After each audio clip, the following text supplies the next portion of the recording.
آج ہم جانیں گے متھن راشی یعنی برج جوزہ کے بارے میں، ان کی شخصیت، ان کے خصائل، ان کی عادات اور ان کے جو ہی یہ بچے پیدا ہوتے ہیں اس وقت سے اپنا شور و شغف شروع کر دیتے ہیں۔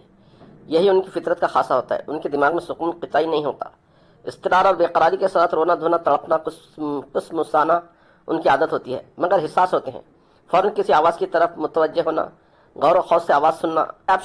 جیسا کہ آپ شکل میں دیکھ رہے ہیں، دو بچے، ایک لڑکا اور لڑکی، جو ہاتھوں میں ہاتھ لیے قدموں کی ہم آہنگی کے ساتھ مصروف ہم سفر دکھائی دیتے ہیں۔ اس سے مراد یہ ہے کہ یہ بچے کی شخصیت دو حصوں میں منقسم ہوتی ہے۔ یہ لوگ عزت و وقار چاہتے ہیں، ان کے دل میں خواہش ہوتی ہے کہ ہر کوئی انہیں تحسین و توقیر اور احترام کی نظر سے دیکھے۔ وہ عقل مند اور ذہین ہوتے ہیں، مذہب سے متعلق جوشیلے جذبات رکھتے ہیں۔ انہیں علم موسیقی کا شوق ہوتا ہے اور ان میں روپیہ جمع کرنے کی شدید لگن اور خواہش ہوتی ہے۔ وہ اپنا ایک خاص شوق بھی سمجھتے ہیں۔ یہ لوگ رومانٹک بھی بہت ہوتے ہیں اور تنازعات یعنی جھگڑے و فساد سے یہ بہت دور رہنے کی کوشش کرتے ہیں۔ امن پسند ہوتے ہیں، حد سے زیادہ کوئی پریشان کرے تو اس کو راستہ بھی بتا دیتے ہیں۔ ان کے ذہن ہمیشہ خیالات اور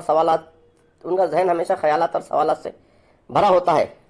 چونکہ متھن راشی یعنی برج جوزہ والے لوگوں کی جو برج کی خاصیت ہے وہ بادی ہے، بادی یعنی ہوائی، اس لیے یہ لوگ وروشب، کنیا اور کم، یہ راشی والوں کے ساتھ ان کی دوستی بمشکل ہوتی ہے۔ شادی بیاہ کے معاملات میں بھی اگر اس کا خیال رکھا جائے، چونکہ ان کا جو اسٹار ہے وہ بدھ ہے، یعنی اردو میں اس کو عطارد بولتے ہیں، تو یہ بدھ بولے تو بدھی سے اس کا تعلق ہے۔ یہ علم کا ستارہ ہے اور علم میں بہت ترقی کرتے ہیں یہ لوگ۔ بدھ جو ہے یعنی عطارد، یہ تمام 12 برجوں کو 11 مہینے میں، تقریباً 11 مہینے میں دورہ کرتا ہے۔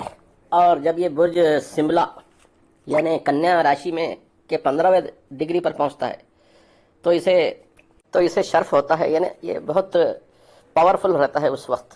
اور اس وقت جو بھی کام یہ تاریخ والے، یہ راشی والے لوگ کریں گے تو ان کا فوراً کام ہو جائے گا، چاہے کتنا ہی مشکل کام کیوں نہ ہو۔ اور اس کا دورانیہ تقریباً 24 یا 25 گھنٹے رہتا ہے اونچ شرف کا۔ اس شرف میں ناممکن کام ممکن ہو سکتے ہیں، مشکل کام آسان۔ آج ہم نے جانا متھن راشی کے بارے میں۔ چلو ملتے ہیں اگلے وقت میں، کرک راشی کے بارے میں جانیں گے اگلے وقت میں۔ تب تک کے لیے اجازت دیجیے۔